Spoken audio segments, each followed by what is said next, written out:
चतुर्थी के दिन सात गांठ वाली दुर्वा 21 ले लो और चतुर्थी के दिन गणेश जी को समर्पित कर दो। पंचमी तिथि को उस दुर्वा को उठाकर दूध में डाल दो और उस दुर्वा को दूध में डालकर उस दूध में उस दुर्वा को मल लो और जिसके सफेद चमड़ी पड़ गई हो, चर्म रोग हो गया हो, उस दूध को उस दुर्वा के साथ, दूध नहीं भी हो तो पंचमी के दिन दुर्वा का लेपन शरीर पर कर लें। आधे घंटे तक करने पर पंचमी को प्रदोष काल में स्नान कर लें। महाराज, आपको चर्म रोग में आराम लग जाएगा, सफेद चमड़ी अपने असली रंग में आना प्रारंभ हो जाएगी। गणेश पुराण दुर्वा का मूल बता। 21 दुर्वा के 108 बंडल बना लो। अगर एग्जाम में बैठ रहे हो, सरकारी परीक्षा में बैठ रहे हो, पास नहीं हो रहे, नौकरी नहीं लग रही, बहुत जगह इंटरव्यू दे दिया, 21 दुर्वा के 108 बंडल बनाओ, उसकी माला बनाओ और देवी के मंदिर में, माता जगदम्बा के मंदिर में, अर्थात जहां शंकर पार्वती पूर्ण परिवार विराजमान हो, ऐसे देवी के मंदिर में गणेश जी के गले में वो माला अर्पण करिया है, अपना नाम बोलकर और जिस एग्जाम में बैठ रहे हैं उसका भाव वर्णन कर महाराज। और वहीं से एक पुष्प लेकर अपने कमरे में जहां पढ़ते हो, कांच की प्लेट में उस फूल को रख दीजिए और दूसरे दिन एग्जाम के लिए चले जाइए, आपको उसका फल अवश्य मिलेगा। दुर्वा सुख का अनुभव करा देता। तो यहां शास्त्र कह रहा है, दुनिया कुछ भी कहे, कितना भी अपशब्द बोले, आप भगवान की भक्ति में अगर डूब गए हो तो फिर कुछ भी नहीं। कोई कुछ भी कहे, आपकी चित्तवृत्ति में अगर भगवान समाहित है तो फिर क्या सोचें। आग लगे बस्ती में, अपन रहो मस्ती में, अलमस्त रहे, क्या भरोसा इस जिंदगी का। भगवान गणेश जी महाराज विनायक देव, भगवान श्री गणेश चूहे पर बैठते हैं और इनका नाम गजानंद है। गजानंद नाम का स्मरण किया भगवान कृष्ण जब जिस समय पर जरासंध के साथ युद्ध लड़ते हैं और काल्यावन भगवान के पीछे भागता है, मुचकुंद को भगवान अपना ऊपर ना उड़ा देते हैं और भगवान कृष्ण मुचकुंद को ऊपर ना उड़ाए और तब काल्यावन ने आकर लात मारी। मुचकुंद के नेत्र द्वारा जब काल्यावन जलकर भस्म हुए, तब भगवान कृष्ण जब द्वारका में प्रवेश करे तो सबसे पहले प्रवेश करते समय भगवान कृष्ण ने द्वारका के दरवाजे पर श्री गजानंद महाराज का स्मरण करा। इसलिए आज भी द्वारका के गेट के पास में श्री गणेश जी महाराज का मंदिर है। आज भी शास्त्र कह रहा है, सतयुग में सिंह वाहन विनायक, त्रेता में मोर वाहन मोरध्वज, द्वापर में चूहा वाहन गजानंद, और जब कलयुग अपने घोर प्रभाव में आएगा, कलयुग जब अपना असर पूर्ण दे देगा, तब श्री गणेश जी महाराज घोड़े पर विराजमान होंगे और उनका ध्रुमकेश नाम पड़ेगा। ये गणेश पुराण में श्री वेदव्यास जी वर्णन करती है महाराज, ध्रुमकेश। और उनका वाहन होगा घोड़ा।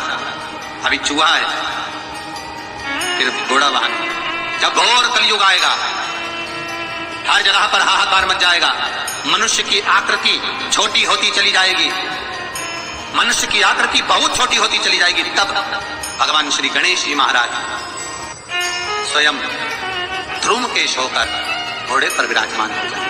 बहुत सुंदर भाव है महाराज। शिव गणेश कार्तिकेय का जो नाम कीर्तन है, नाम जाप है, वो जीवन का सुख देने वाला, जीवन का सुख।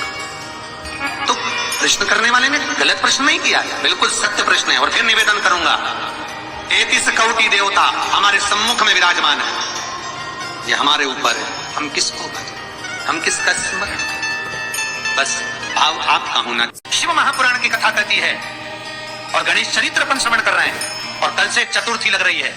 जिसके घर में संपदा की कमी पड़ती हो, बीमारियां ज्यादा फैल रही हो, बहुत कष्ट हो महाराज, बहुत ज्यादा दुखी हो महाराज, कोई काम नहीं बन रहा, बहुत तकलीफ में हो, तो शमी पत्र, शमी की पत्ती, जहां गणेश जी का स्थान है वहां पर 5 शमी पत्र 5 समर्पित करें और शंकर जी के ऊपर 3 शमी पत्र समर्पित करें। बहुत ध्यान देना, 5 शमी पत्र जहां गणेश जी का स्थान है शिवलिंग में, वहां समर्पित करें। 3 शमी पत्र शिवलिंग के ऊपर समर्पित करें। 1 शमी पत्र शंकर जी की चौखट पर लेफ्ट भाग में, जाते समय आपका उल्टा हाथ, जब मंदिर से निकलो तो उल्टे हाथ पर लेफ्ट भाग में शंकर जी की चौखट पर समर्पित करें 1 शमी पत्र। और महाराज टीका किया, जहां लेफ्ट भाग में आपने शमी पत्र रखा है, मंदिर में ना दिया लगाकर बाहर की ओर जहां शमी पत्र रखा है उसके ठीक साइड में एक घी का दिया लगा दीजिए।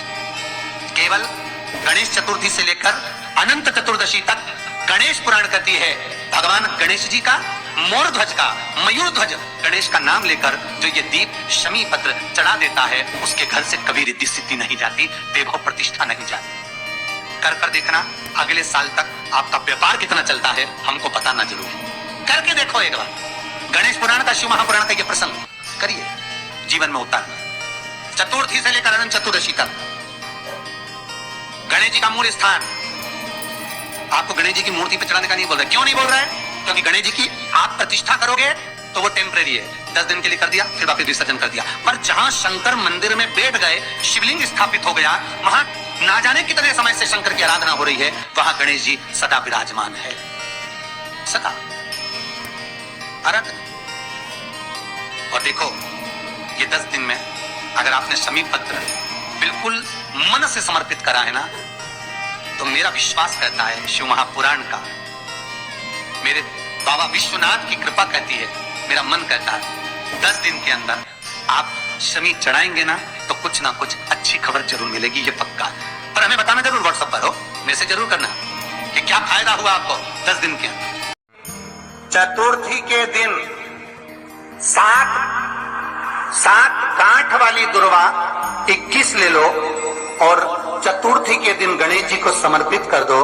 पंचमी तिथि को उस दुर्वा को उठाकर दूध में डाल दो और उस दुर्वा को दूध में डालकर उस दूध में उस दुर्वा को मल लो, और जिसके सफेद चमड़ी पड़ गई हो, चर्म रोग हो गया हो, उस दूध को उस दुर्वा के साथ, दूध नहीं भी हो तो पंचमी के दिन दुर्वा का लेपन शरीर पर कर लें। आधे घंटे तक करने पर पंचमी को प्रदोष काल में स्नान कर लें, महाराज आपको चर्म रोग में आराम लग जाएगा, सफेद चमड़ी अपने असली रंग में आना प्रारंभ हो जाएगी। गणेश पुराण दुर्वा का 21 दुर्वा के 108 बंडल बना लो। अगर एग्जाम में बैठ रहे हो, सरकारी परीक्षा में बैठ रहे हो, पास नहीं हो रहे, नौकरी नहीं लग रही, बहुत जगह इंटरव्यू दे दिया, 21 दुर्वा के 108 बंडल बनाओ, उसकी माला बनाओ और देवी के मंदिर में, माता जगदम्बा के मंदिर में, अर्थात जहां शंकर पार्वती पूर्ण परिवार विराजमान हो, ऐसे देवी के मंदिर में गणेश जी के गले में वो माला अर्पण करिए है, अपना नाम बोलकर और जिस एग्जाम में बैठ रहे हैं उसका भाव वर्णन कर महाराज, और वहीं से एक पुष्प लेकर अपने कमरे में जहां पढ़ते हो कांच की प्लेट में उस फूल को रख दीजिए और दूसरे दिन एग्जाम के लिए चले जाइए, आपको उसका फल अवश्य मिलेगा। दुर्वा सुख का अनुभव करा देता। तो यह शास्त्र कह रहा है, दुनिया कुछ भी कहे, कितना भी अपशब्द बोले, आप भगवान की भक्ति में अगर डूब गए हो तो फिर कुछ भी नहीं। कोई कुछ भी कहे, आपकी चित्तवृत्ति में अगर भगवान समाहित है तो फिर क्या सोच, आग लगे बस्ती में अपन रहो मस्ती, अलमस्त रही, क्या भरोसा इस जिंदगी का।